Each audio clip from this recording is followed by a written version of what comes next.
removing a Federal Reserve Board Governor Lisa Cook from her position.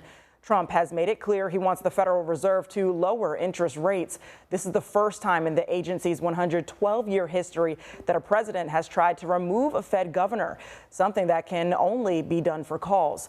ABC's Christiane Cordero has the latest from Washington.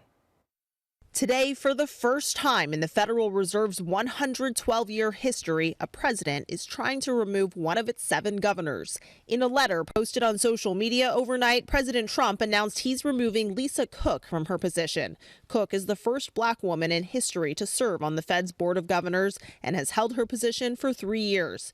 She's pushing back on the president's decision, writing, quote, "President Trump purported to fire me for cause when no cause exists under law, and he has no authority to do so. I will not resign."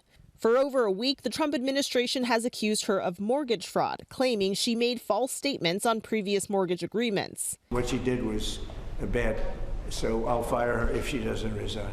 The move comes during Trump's months-long pressure campaign on the Federal Reserve to lower interest rates. While appointed by presidents, the Fed's governors are largely seen as independent economists. This is an attempt to turn these financial watchdogs, who are supposed to be independent, right into obedient lapdogs who will really do as they are told. This could have an impact on how the world perceives the dollar, our ability to borrow, and so much more.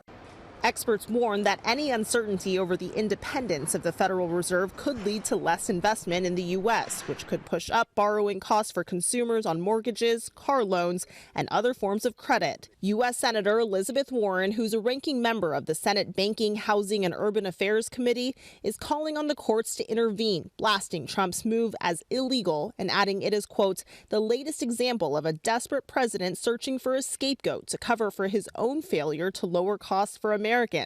It's an authoritarian power grab that blatantly violates the Federal Reserve Act." The president's attempt to fire Cook will likely end up at the Supreme Court, which will decide whether she gets to keep her job as the litigation moves forward.